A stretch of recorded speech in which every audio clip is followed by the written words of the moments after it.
નમસ્કાર, world inbox YouTube channel પર આપ સૌનું હું નયન બોગરા સ્વાગત કરું છું. ડેઇલી 5 સિરીઝ અંતર્ગત આપણે આજે મળ્યા છીએ. ગુજરાતી વ્યાકરણના પ્રશ્નોની ચર્ચા કરવી છે તો કવિ ખબરદાર લખે, ના પૂછશો કોઈને કેવડું મોટું ગુજરાત, ના પૂછશો કોઈને કેવડું મોટું ગુજરાત, જ્યાં જ્યાં વસે ગુજરાતી, જ્યાં જ્યાં વસે ગુજરાતી, ત્યાં ત્યાં સદાકાળ ગુજરાત. ના પૂછશો કોઈને કેવડું મોટું ગુજરાત, જ્યાં જ્યાં વસે ગુજરાતી, ત્યાં ત્યાં સદાકાળ ગુજરાત. મિત્રો, ડેઇલી 5 અંતર્ગત ગુજરાતી વ્યાકરણના પ્રશ્નોની ચર્ચા આપણે કરવાના છીએ. જે પ્રશ્નો ઘણી બધી પરીક્ષામાં પૂછાયેલા પણ હશે અને એવી શક્યતા પણ રહેશે કે આવા પ્રશ્નો પૂછાઈ શકે, તો એ અંતર્ગત આપણે 5 પ્રશ્નોની ચર્ચા અહીંયા આપણે વર્લ્ડ ઇનબોક્સ યુટ્યુબ ચેનલ પર કરીએ. તો ચાલો મિત્રો, પહેલો પ્રશ્ન તમારા માટે સ્ક્રીન પર આવી ગયો છે. પ્રશ્ન છે, નીચેનામાંથી કયા વર્ણો દંત્ય સ્પર્શ વ્યંજન કહેવાય છે? નીચેનામાંથી કયા વર્ણો દંત્ય સ્પર્શ વ્યંજન કહેવાય છે? ચ છ ઝ ઝ, ત થ દ ધ, ક ખ ગ ઘ કે પ ફ બ ભ. હવે કયા વર્ણો છે તેને દંત્ય સ્પર્શ વ્યંજન કહેવાય છે? તો આ પ્રશ્ન છે ગુજરાતી ભાષાના ધ્વનિતંત્રનો, સ્વર અને વ્યંજનનો.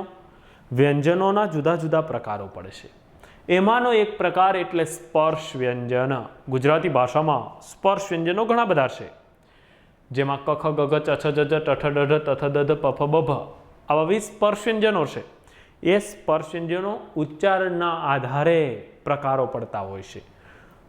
તો હવે કયો પ્રકાર દંત્ય સ્પર્શ વ્યંજન છે તે જોવાનું છે. તો દંત્ય સ્પર્શ વ્યંજન આમાંથી કયો છે? તો દંત્ય સ્પર્શ વ્યંજન કોને કહેવાય એ પહેલા ખબર પડવી જોઈએ કે આપણે ઉચ્ચારણ કરીએ ત્યારે જીભના હલનચલનમાં ફેરફાર થતો હોય છે. એટલે મિત્રો, અંદર ઉચ્ચારણ સ્થાન અલગ અલગ હોય છે. દરેક સ્પર્શ વ્યંજનનું ઉચ્ચારણ સ્થાન અલગ અલગ હોય છે. તો જ્યારે જીભ છે તે દાંતને સ્પર્શે અને જે ધ્વનિ ઉચ્ચારાય તેને દંત્ય સ્પર્શ વ્યંજન કહેવાય. શું કહું છું? જીભ દાંતને સ્પર્શે ત્યારે જે ધ્વનિ બોલાય તેને દંત્ય સ્પર્શ વ્યંજન કહેવાય છે. એક વખત ચેક કરીએ કે આમાં શેમાં દાંતને જીભ અડે છે. તો ચાલો બોલજો બધા મારી સાથે. ચ છ ઝ ઝ. ચેક કરો, અડે છે દાંતને? જો દાંતને અડે તો એ દંત્ય સ્પર્શ વ્યંજન કહેવાય. ચ છ ઝ ઝ નહીં અડે. ત્યાર પછી ઓપ્શન બી, ત થ દ ધ. બોલો બધા, હવે ખ્યાલ આવી ગયો હશે તમને જવાબનો. ત થ દ ધ. યાદ રાખજો, તમારા દાંતને અડી ગઈ, જીભ તમારા દાંતને સ્પર્શ કરે છે અને જે ધ્વનિ ઉચ્ચારાય તેને દંત્ય સ્પર્શ વ્યંજન કહેવાય. તો ત થ દ ધ માં જીભ છે તે દાંતને સ્પર્શ કરે છે એટલે એને દંત્ય સ્પર્શ વ્યંજન કહેવાય છે. હવે આ ચ છ જ જ છે શું? આન્સર આવશે ત થ દ ધ. પણ ચ છ જ જ શું છે? તો ચ છ ઝ ઝ ના ઉચ્ચારણમાં જીભ દાંતથી ઉપર તાળવાના આગળના ભાગે સ્પર્શે છે. જુઓ, તાળવાના આગળના ભાગે એટલે આપણી જીભ છે તે તાળવાના અગ્ર ભાગે સ્પર્શે છે એટલે એને તાલવ્ય સ્પર્શ વ્યંજન કહેવાય. ચ છ જ જ એ તાલવ્ય સ્પર્શ વ્યંજન છે. પછી વાત કરીએ ક ખ ગ ઘની. તો આ ક ખ ગ ઘના ઉચ્ચારણમાં શું થાય છે?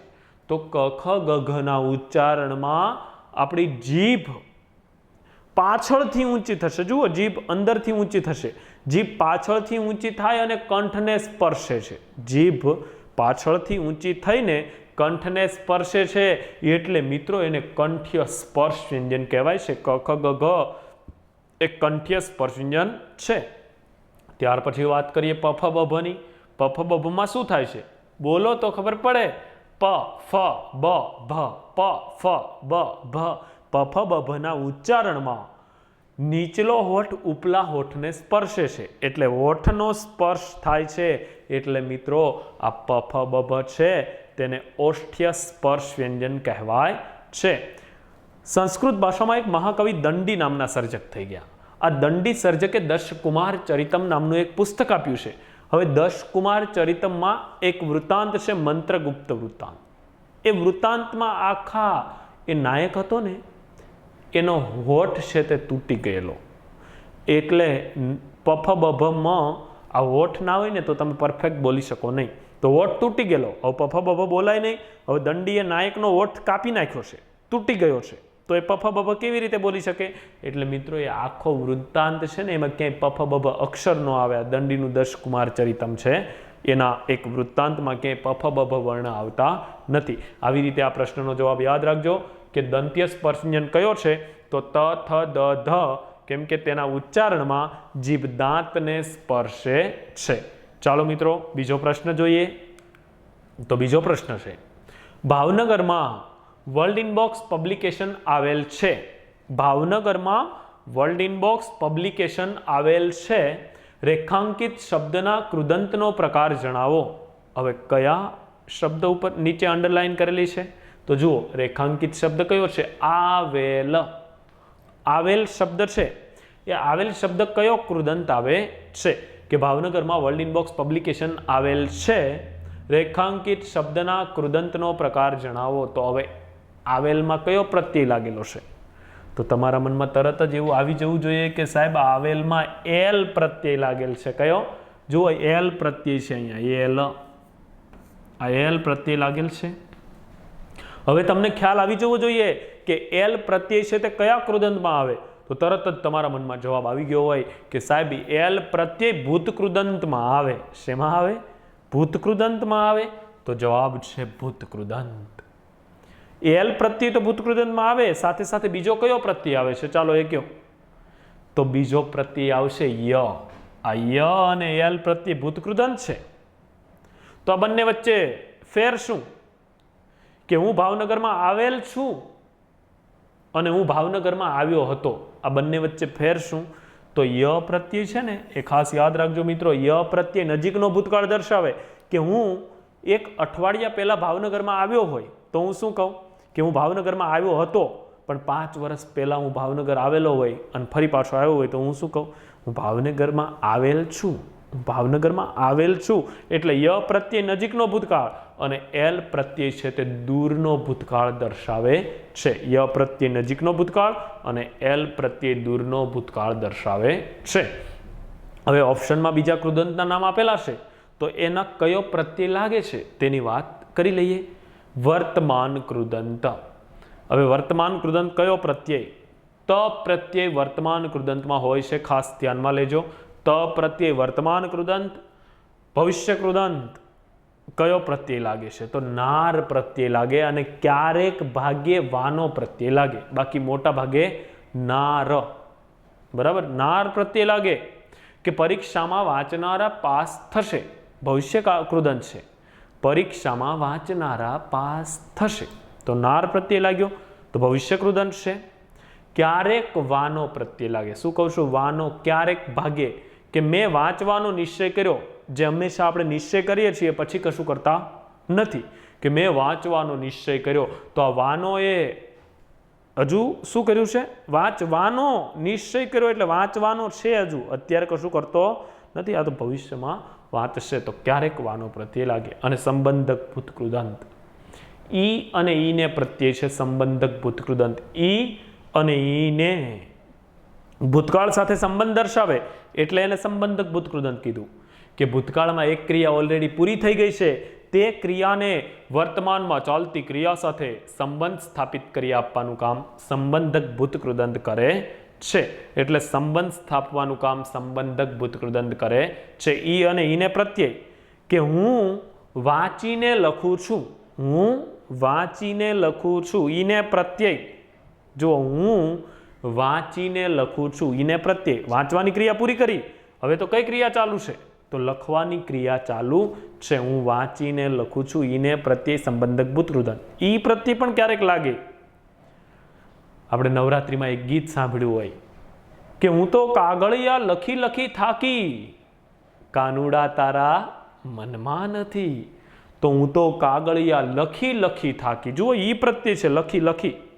ઈ પ્રત્યય સંબંધક ભૂતકૃદંત છે. એટલે યાદ રાખજો કે એલ પ્રત્યય હોય ત્યારે ભૂતકૃદંત બને છે. ય અને એલ પ્રત્યય ભૂતકૃદંત.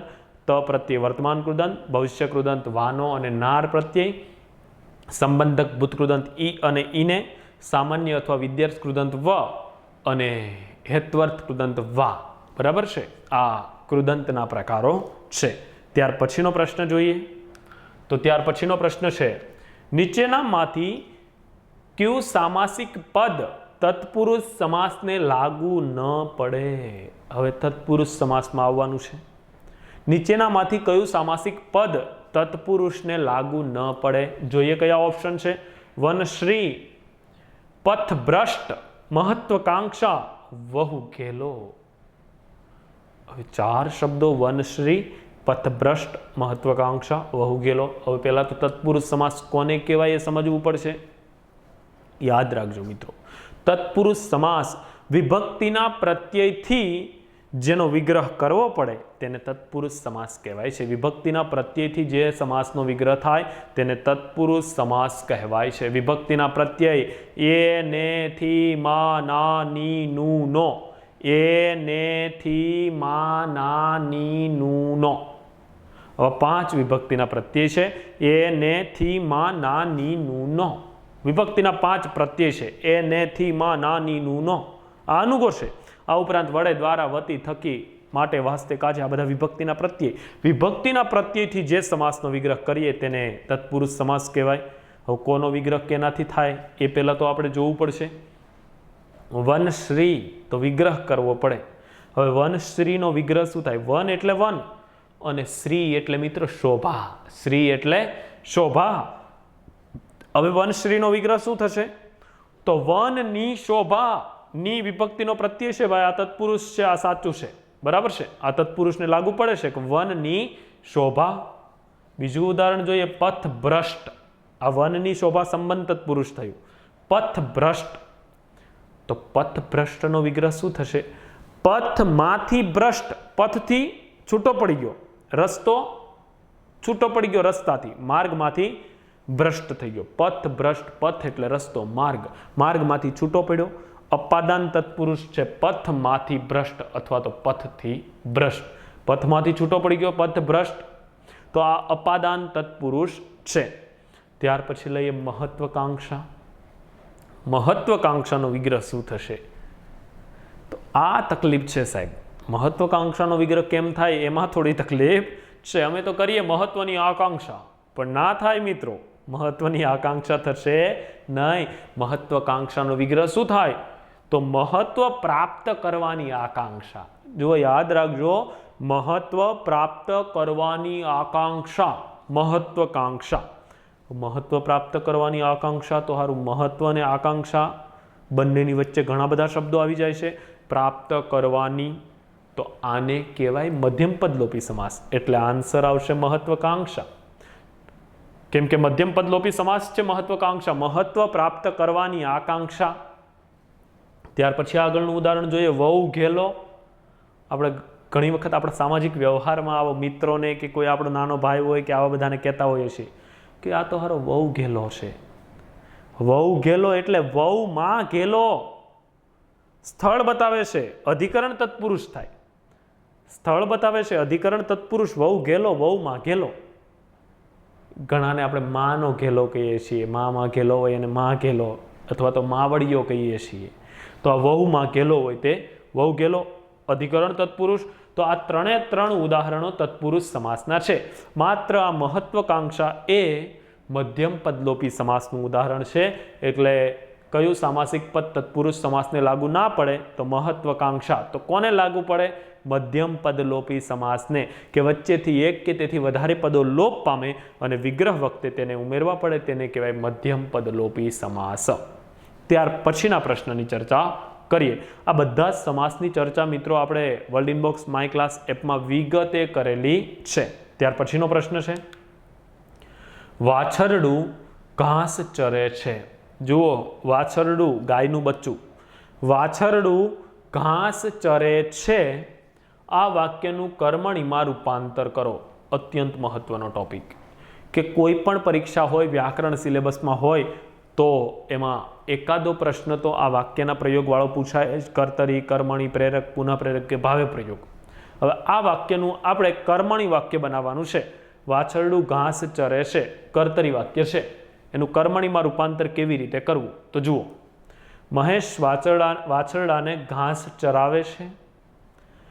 વાછરડાથી ઘાસ ચરાતું હતું વાછરડાથી મેદાનમાં ચરાય છે, વાછરડાથી ઘાસ ચરાય છે. હવે આમાં જવાબ કયો આવશે ને કેવી રીતે આવશે એ ચાર વિકલ્પોની મદદથી આપણે સમજીએ. વાછરડું ઘાસ ચરે છે એનું કર્મણીમાં રૂપાંતર કરવું છે, કેવી રીતે થશે? તો આ વાક્ય પહેલા તો ઓપ્શન એ જોઈએ કે મહેશ વાછરડાને ઘાસ ચરાવે છે. હવે ચાલુ લાગે તો છે સરખું, પણ અહીંયા નવો કર્તા એડ થયો છે. કર્તા એડ થયો છે. ક્રિયાના મૂળ અંગમાં આવ પ્રત્યય ઉમેરવામાં આવ્યો. ક્રિયાના મૂળ અંગમાં આવ પ્રત્યય ઉમેરવામાં આવે ને ત્યારે મિત્રો એ પ્રેરક વાક્ય બને છે. શું બને છે? પ્રેરક વાક્ય. તો આન્સર આનો છે પ્રેરક વાક્ય. તો પહેલો છે પ્રેરક વાક્યનું ઉદાહરણ છે. આપણે તો કર્મણી બનાવવાનું છે, તો આ કાંઈ કામનું છે નહીં, આ તો પ્રેરક છે. બીજું ઉદાહરણ છે વાછરડાથી ઘાસ ચરાતું હતું. વાછરડાથી ઘાસ ચરાતું હતું. હવે આમ તો આ કર્મણી વાક્ય છે જ, પણ આનું કર્મણીમાં રૂપાંતર કરવાનું છે આપણે. વાછરડું ઘાસ ચરે છે, વાછરડાથી ઘાસ ચરાતું હતું. ક્રિયાના મૂળ અંગમાં આ પ્રત્યય ઉમેરીએ ને તો એ કર્મણી બની જાય છે. અહીંયા આ પ્રત્યય ઉમેરાઈ ગયો, જુઓ અહીંયા ચરે છે એની જગ્યાએ અહીંયા આ પ્રત્યય ઉમેર્યો તો ચરાતું હતું. તો ફેર શું છે? કર્મણી તો કહેવાય જ, પણ આનું કર્મણીમાં રૂપાંતર કરવું હોય તો આમાં કાંઈ ફેરફાર કરવાનો નહીં. અહીંયા હતું છે તો હતું જ છે, તો છે જ રાખવું પડે, હતું ચાલે નહીં. એટલે આ કાયદેસર કહેવાય કર્મણી વાક્ય, પણ આનો જવાબ આ થતો નથી. આગળ જઈએ. વાછરડાથી મેદાનમાં ચરાય છે. વાછરડાથી મેદાનમાં ચરાય છે. હવે મેદાન તો આમાં ક્યાંય છે જ નહીં. ઘાસ છે તો અહીંયા મેદાન ક્યાંથી આવી ગયું? તો આવો વધારાનો એક પણ શબ્દ આપણે કર્મણીમાં રૂપાંતર કરવું હોય ત્યારે એડ કરી શકાય નહીં, ઉમેરી શકાય નહીં. તો એ પણ ભાઈ સાચું છે નહીં. હવે તો સાહેબ વધ્યું ડી, એટલે અમારા મનમાં તો તરત આવી ગયું કે જવાબ આવશે ડી.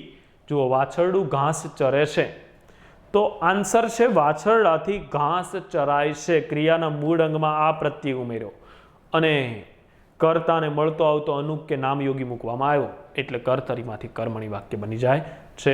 વાછરડું ઘાસ ચરે છે એનું કર્મણી બન્યું વાછરડાથી ઘાસ ચરાય છે. જુઓ અહીંયા અને અહીંયા માત્ર છેમાં જ ફેર છે. અહીંયા છે ને અહીંયા હતું છે, આટલો જ ફેર છે મિત્રો. જવાબ ખોટો પડે આપણો.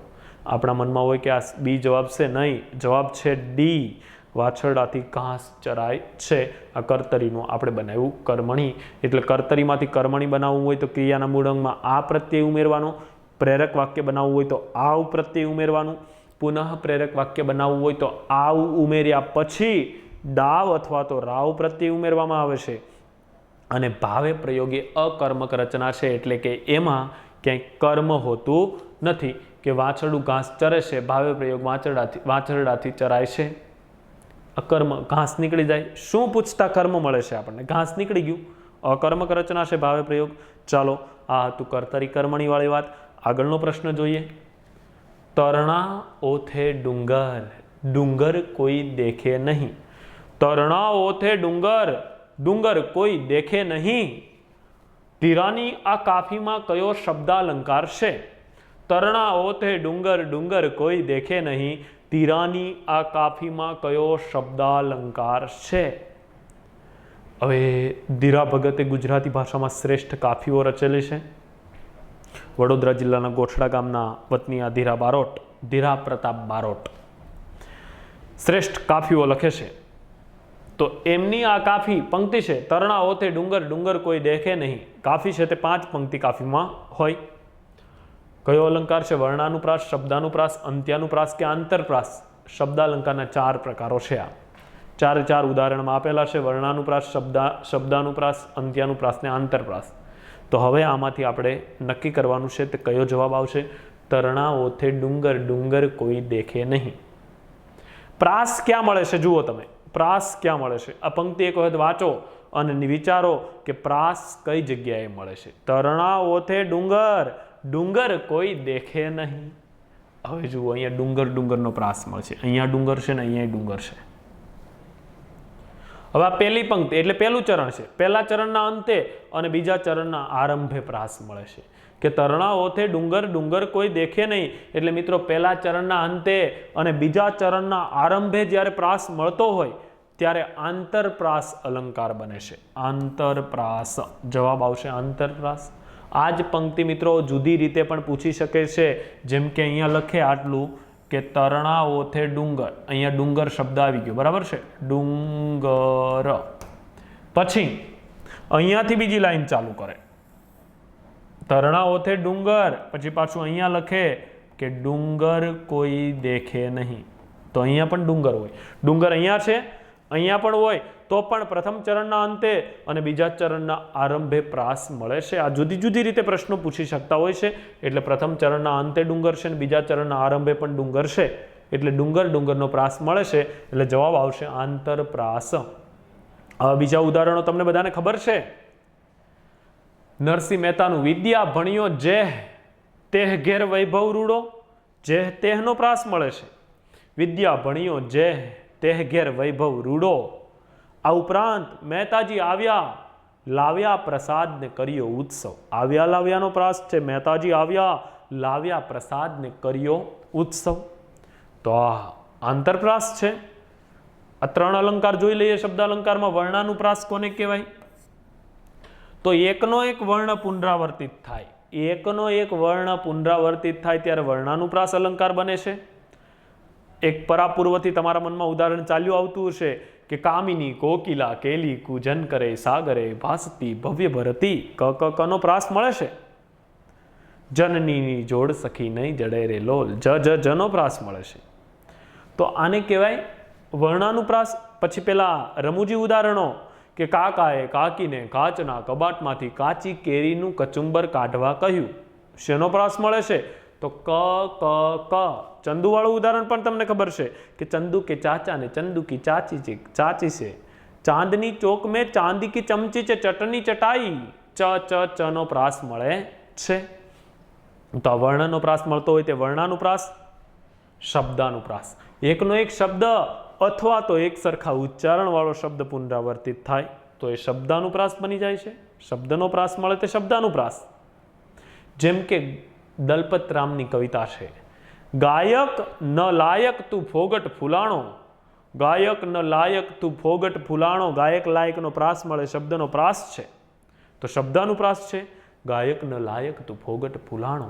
સિતાંશુ મહેતાની એક કવિતા છે કે વનનો લીલો અંધકાર કહે તેમ સહુ કરે, વનનો લીલો અંધકાર કહે તેમ સહુ કરે, ચરે ફરે રતિ કરે ગર્ભને ધરે અવતરે મરે. શેનો પ્રાસ મળે છે? તો ચરે ફરે કરે ધરે મરે.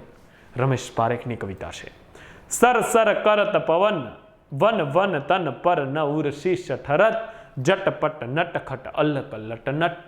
તો આ શબ્દાનુપ્રાસ છે, શબ્દનો પ્રાસ મળે છે એટલે શબ્દાનુપ્રાસ. અંત્યાનુપ્રાસ કોને કહેવાય? અંત્યાનુપ્રાસ. વાક્ય કે પંક્તિના અંતે પ્રાસ મળતો હોય તેને અંત્યાનુપ્રાસ અલંકાર કહેવાય છે. વાક્ય કે પંક્તિના અંતે પ્રાસ મળતો હોય તેને અંત્યાનુપ્રાસ અલંકાર કહેવાય છે. અંતે પ્રાસ મળે તેને અંત્યાનુપ્રાસ કહેવાય છે. વાક્ય કે પંક્તિના અંતે પ્રાસ મળતો હોય તો તે અંત્યાનુપ્રાસ અલંકાર બને છે. કેવી રીતે? તો અખાનું એક છપ્પુ છે, કયું? તો કે તિલક કરતા 53 વહ્યા, જપમાળાના નાગા ગયા વહ્યા ગયા. આ ઉપરાંત એક પંક્તિ છે, ઓ ઈશ્વર ભજીએ તને મોટું છે તુજ નામ. જો નામ શબ્દ યાદ રાખજો. ઓ ઈશ્વર ભજીએ તને મોટું છે તુજ નામ, ગુણ તારા નિત ગાઈએ થાય અમારા કામ. તો નામ અને કામનો પ્રાસ અહીંયા મળે છે. નામ કામનો પ્રાસ મળે છે. પીળા પર્ણો ફરી નથી થતા કોઈ કાળે લીલા, ભાંગ્યા અહીંયા ફરી નથી થતા કોઈ કાળે રસીલા. લીલા અને સીલાનો પ્રાસ મળે છે તો એ અંત્યાનુપ્રાસ થાય, અંતે પ્રાસ મળે તો.